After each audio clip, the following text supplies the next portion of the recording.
Hi all അസ്സാം വലൈക്കും, welcome back to our channel. അപ്പോൾ എന്തൊക്കെയുണ്ട് വിശേഷം? എല്ലാവർക്കും സുഖമാണ്, ഹാപ്പിയാണെന്നൊക്കെ വിചാരിക്കണം. അൽഹംദുലില്ലാ ഞങ്ങളിവിടെ സുഖമായിട്ട് ഹാപ്പി ആയിട്ടിരിക്കണം കേട്ടോ.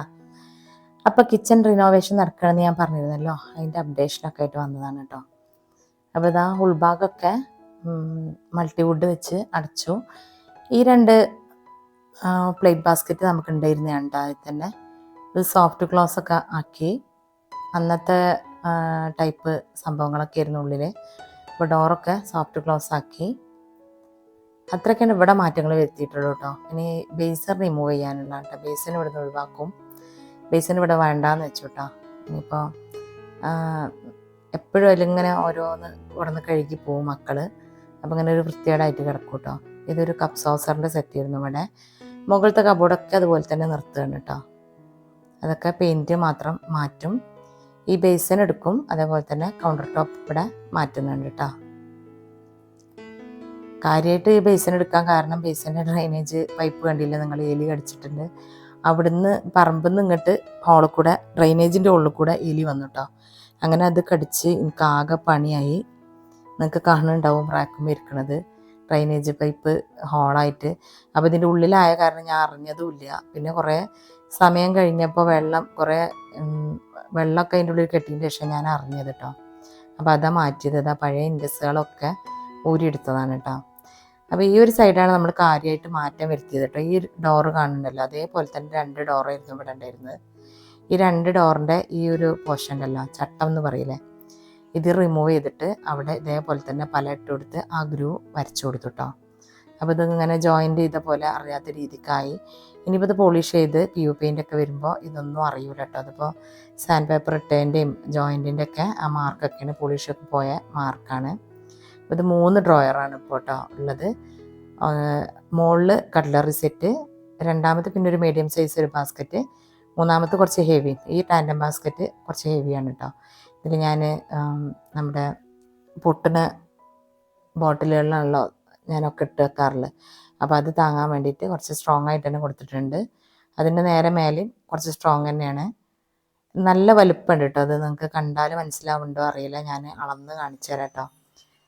അത്യാവശ്യം നല്ല സൈസ് തന്നെ ഉണ്ട്. ഒരുപാട് സാധനം പോകും കേട്ടോ ഇതിക്ക്. ടാൻഡം അത് കട്ട്ലറി സെറ്റ് ഞാൻ റെഡിമെയ്ഡ് വാങ്ങി വെക്കാതെ വുഡ് കൊണ്ട് തന്നെ ചെയ്യിപ്പിക്കണം എന്ന് വിചാരിക്കണേ. ഇത് ഉൾഭാഗം തന്നെ നമുക്ക് 35 ഇഞ്ച് കിട്ടും കേട്ടോ. മൊത്തത്തിൽ 36 ഇഞ്ചിന് മുകളിലുണ്ട്. അപ്പോൾ ഈ 2 സൈഡും കഴിഞ്ഞിട്ട് ബാക്കി 35 ഇഞ്ച് കിട്ടും. ഉൾഭാഗം 20 ഇഞ്ച് വിടുത്തും കിട്ടും കേട്ടോ. അത്രയും സ്പേസ് ഉണ്ട്.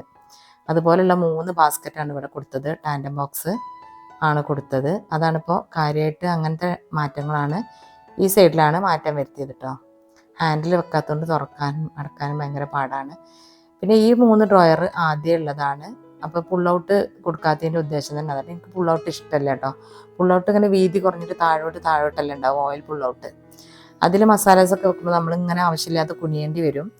നേരെ തിരിച്ച് ഇതിൻ്റെ മുകളിലത്തെ ആ ഡ്രോയറിൽ മസാല ബോക്സ് ഒക്കെ വെച്ചിട്ടുണ്ടെങ്കിൽ മസാല ബോക്സ് യൂസ് ചെയ്യുന്ന പോലെയാണ് ചെയ്യാറുള്ളത് കേട്ടോ.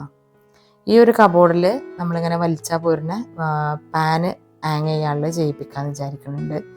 താഴെ പാനുകളുടെ ലിഡ് വെക്കാനുള്ള ഒരു പുള്ളൗട്ട് ട്രൈയും ഞാൻ ഓർഡർ ചെയ്തിട്ടുണ്ട് കേട്ടോ, വന്നിട്ടില്ല.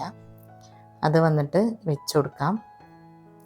പിന്നെ ഇതാ ബേസിൻ്റെ അടിയിൽ ഒക്കെ ക്ലോസ് ചെയ്തു. ബാക്കിലുള്ള വാളിൽ 3 പീസായിട്ട് നമ്മൾ ക്ലോസ് ചെയ്തതാണ് കേട്ടോ. കാരണം വെച്ചാൽ എന്തെങ്കിലും വർക്ക് വരികയാണെങ്കിൽ സ്ക്രൂ എടുത്തിട്ട് ഇങ്ങോട്ട് ഓരോ പീസായിട്ട് എടുത്ത് നമുക്ക് എന്താ ചെയ്യാനുള്ളതെന്ന് വെച്ചാൽ ചെയ്യാം. പിന്നെ ഇത് ഡിഷ് വാഷറിൻ്റെ പൈപ്പാണ് കേട്ടോ. ഡിഷ് വാഷർ നമ്മൾ ഇതിൻ്റെ അടിയിൽ ബോട്ടിൽ ആ പൈപ്പ് ഇട്ട് കൊടുത്തിട്ട് മേലെ പ്രസ് ചെയ്യുമ്പോൾ കിട്ടുകയാണ് ചെയ്യുക കേട്ടോ. റാക്കിൻ്റെ മുകളിൽ വെക്കേണ്ട ആവശ്യമില്ല. ഈ സിങ്കമ്മ ഉണ്ടായിരുന്നതാണ് കേട്ടോ. അപ്പോൾ അത് അതിൻ്റെ പൈപ്പാണ് കിടക്കുന്നത്. സിങ്ക് മാറ്റമൊന്നും വരുത്തണില്ല കേട്ടോ. ഇതിൻ്റെ ഉള്ളിൽ ഇനിയിപ്പോൾ ഞാൻ വിചാരിക്കുന്നത് ഇതിൻ്റെ ഉള്ളിലേക്ക് ഡസ്റ്റ്ബിന്നിൻ്റെ ഇത് കൊടുക്കാമെന്ന് വിചാരിക്കണം കേട്ടോ. പിന്നെ ഈ ഒരു ഭാഗം ഞാൻ ഒഴിവാക്കി വിട്ടിട്ടുണ്ട്. അപ്പോൾ കോർണർക്ക് നമ്മൾ എന്തെങ്കിലുമൊക്കെ ബാസ്ക്കറ്റിൽ ഇട്ടിട്ടൊക്കെ നമ്മൾ ഈ സ്റ്റോറേജ് കണ്ടെയ്നേഴ്സൊക്കെ ഉണ്ടാവുമല്ലോ, ഫ്രിഡ്ജിൽ വെക്കണേ, അതൊക്കെ വെക്കാൻ ഒരു സ്ഥലമാണ്. അപ്പോൾ അങ്ങോട്ട് നീക്കി വെക്കാമെന്ന് വിചാരിച്ചു. ഈ ഒരു കമ്പാർട്ട്മെൻറ്റിൽ തട്ടടിക്കുന്നുണ്ട് കേട്ടോ. ഇതിപ്പോൾ അപ്പുറത്തുള്ള അതേപോലെ തന്നെയുള്ള 3 ഡ്രോയേഴ്സ് ടാൻഡം ബാസ്ക്കറ്റാണ് ഇവിടെ ഉള്ളത്. അതിതാ നിങ്ങൾക്ക് കാണുന്നുണ്ടാവും. ഇതേപോലത്തെ 2 ഡോറാണിത് കേട്ടോ. ഒരു ചെറിയ ഡോറും ഇതായിരുന്നു എൻ്റെ പുൾ ഔട്ടിൻ്റെ ഡോർ കേട്ടോ. പുൾ ഔട്ട് ഞാൻ വേണ്ടാന്ന് വെച്ചു എന്ന് പറഞ്ഞില്ലേ. അപ്പോൾ ആ പുൾ ഔട്ടിൻ്റെ ഡോറ് ഒരു വലിയ ഡോറും കൂടി ചേർത്തതാണ്. ഇനിയിപ്പോൾ ഈ ഗ്യാപ്പ് വന്നോടത്ത് ഇതേപോലെ തന്നെ പലയിട്ടിട്ട് ആ ഗ്രൂവ് തന്നെ വരച്ചു കൊടുക്കും. അങ്ങനെയാണ് ചെയ്യട്ടോ. ഇതിപ്പോൾ താഴത്തത് എനിക്ക് പ്ലേറ്റ് വെക്കാനും മുകളിൽ ജ്യൂസ് ഗ്ലാസ്സുകൾ വെക്കാനാണ് കേട്ടോ. ഞാൻ അളവ് ഗ്ലാസ് കൊടുത്തിട്ടുണ്ടായിരുന്നു. അപ്പോൾ ഗ്ലാസ്സുകൾ വെക്കാനാണ്. ഇതിൻ്റെ അടുത്ത് തന്നെയാണല്ലോ എൻ്റെ ഡിഷ് വാഷർ. അപ്പോൾ ഡിഷ് വാഷറിൽ നിന്ന് ഇങ്ങോട്ട് നേരിട്ട് എടുത്ത് വെക്കാമെന്ന് കരുതിയിട്ടാണ് അങ്ങനെ ഇതിൻ്റെ അടുത്ത് തന്നെ ഈ 3 പുൾ ഔട്ട് കൊടുപ്പിച്ചത് കേട്ടോ. ഇവിടെയാണല്ലോ ഡിഷ് വാഷർ വെക്കുക. അപ്പോൾ പെട്ടെന്ന് എനിക്ക് ഡിഷ് വാഷറിൽ ഒക്കെ ഉണങ്ങിയിട്ടാണല്ലോ വരിക. അപ്പോൾ അങ്ങനെ തന്നെ എടുത്ത് വെക്കാം. ഇതിൽ സാധാരണ യൂസ് ചെയ്യുന്ന ബൗൾസൊക്കെ വെക്കാം. താഴെയുള്ള ഇതിൽ പ്ലേറ്റ് കേട്ടോ.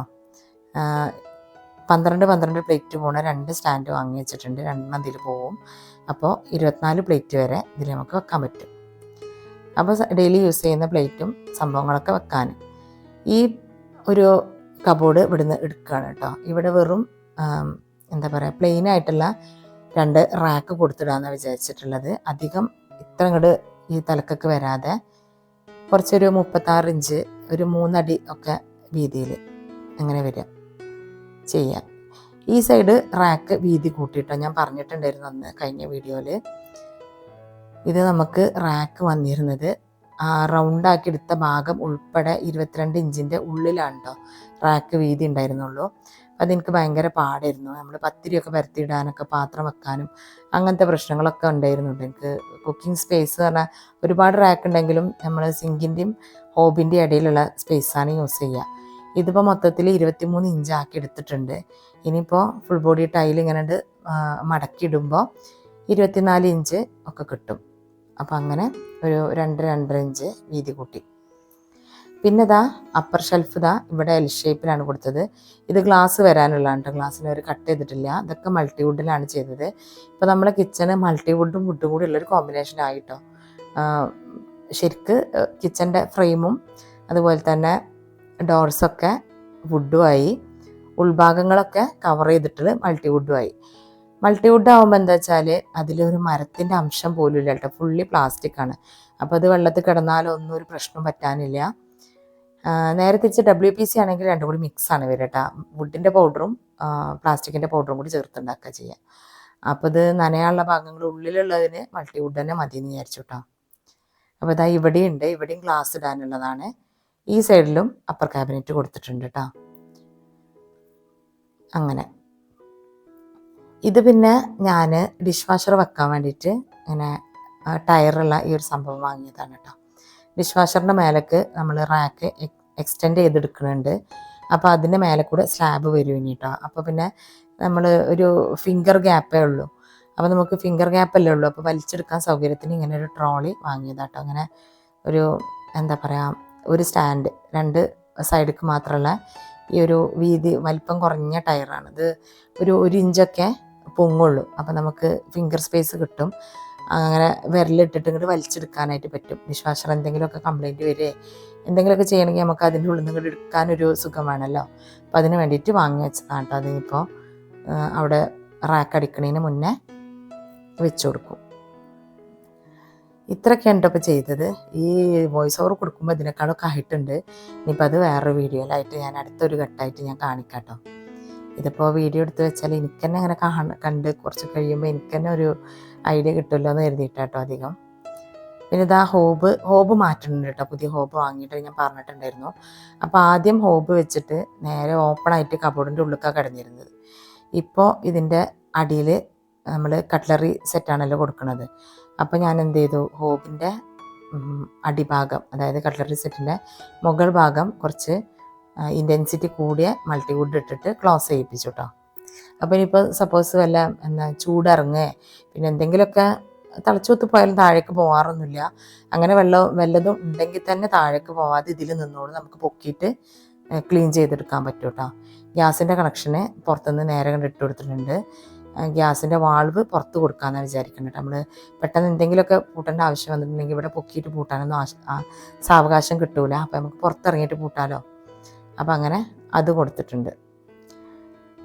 പിന്നെ ചിമ്മിണിൻ്റെ പ്ലഗ് പോയിൻ്റ് വന്നിരുന്ന് ഈ ഒരു കബോർഡിൻ്റെ ബാക്ക് സൈഡിലാണ്. അത് നമ്മൾ ഈ കബോർഡിൻ്റെ ബാക്ക് കൂടെ അടിച്ചിട്ടിട്ട് പുറത്തേക്ക് ചാടിച്ചിട്ടിട്ടുണ്ട്. ഇനിയിപ്പോൾ അത് ശരിയാക്കാൻ വന്നിട്ട് പ്ലഗ് വെച്ചിട്ട് വേണം ശരിയാക്കാൻ. ചിമ്മിണി മാറ്റണില്ല കേട്ടോ. ചിമ്മിണി ഇത് നല്ല സക്കിംഗ് പവറുള്ള ചിമ്മിണിയാണ്. അപ്പോൾ പിന്നെ കംപ്ലൈൻറ്റും ഇല്ല, അപ്പോൾ മാറ്റണ്ടെന്ന് വിചാരിച്ചു. അപ്പോൾ ഇത്രയൊക്കെയാണ് കേട്ടോ ഇപ്പോൾ നടന്നിട്ടുള്ള പണികൾ. ഇനിയിപ്പോൾ പെരുന്നാളാകുമ്പോഴേക്കും ഇതെന്തായാലും തീരുന്നൊന്നും എനിക്ക് തോന്നുന്നില്ല. നമ്മൾ കൗണ്ടർ ടോപ്പിൻ്റെ ഇതും കൂടെ തീർത്തിട്ട് വെക്കാമെന്നാണ് വിചാരിക്കണം. ഇപ്പോൾ പ്ലാൻ അങ്ങനെയാണ്. പിന്നെ പെരുന്നാൾ കഴിഞ്ഞിട്ട് ഈ ഹാൻഡിൽസൊക്കെ റിമൂവ് ചെയ്യും കേട്ടോ. ഹാൻഡിൽസ് നമ്മൾ സിമ്പിളായിട്ടുള്ള കറുപ്പ് ഹാൻഡിൽസ് വാങ്ങിയിട്ടുണ്ട്. ചെറിയ നോബ് പോലത്തെ ഹാൻഡിൽസ് കേട്ടോ. വൈറ്റ് പെയിൻ്റാണല്ലോ ഇനി വരേണ്ടത്. അപ്പോൾ കറുപ്പ് ഹാൻഡിൽസാണ് വാങ്ങിയിട്ടുള്ളത്. എനിക്ക് എൻ്റെ ആശേരി പറഞ്ഞു കേട്ടോ, നമുക്ക് പുതിയ കിച്ചൺ ഉണ്ടാക്കാൻ ഇത്രയും ചിലവ് വരില്ലായിരുന്നു എന്ന്. പക്ഷെ എന്തോ എനിക്ക് പേഴ്സണലി ആ ഒരു കിച്ചൺ, ഇപ്പോഴത്തെ ഒരു മോഡൽ കിച്ചൺ ഉണ്ടല്ലോ, അതെനിക്ക് ഇഷ്ടമല്ല കേട്ടോ. എൻ്റെ സിസ്റ്റംസൊക്കെ ഇഷ്ടമാണ്, പക്ഷേ ആ ഒരു മൾട്ടിവുഡിൻ്റെ ഡോറും കാര്യങ്ങളും അതൊന്നും എനിക്കിഷ്ടമല്ല. എനിക്ക് വുഡൻ കിച്ചൺ തന്നെയാണ് ഇഷ്ടം, ഒരു ഇംഗ്ലീഷ് സ്റ്റൈൽ കിച്ചണ്. അപ്പോൾ ഇനിയിപ്പോൾ പെയിൻറ്റും കാര്യങ്ങളും ഹാൻഡിൽസൊക്കെ വരുമ്പോൾ അടിപൊളിയാവുമെന്ന് വിചാരിക്കുക. അപ്പോൾ ഇനിയും തുടർന്ന് ഞാൻ അപ്ഡേറ്റ്സൊക്കെ കാണിക്കാം കേട്ടോ. അപ്പോൾ എല്ലാവരും വീഡിയോ മുഴുവനായിട്ട് കണ്ടിട്ടുണ്ടാവും എന്നൊക്കെ വിചാരിക്കണം.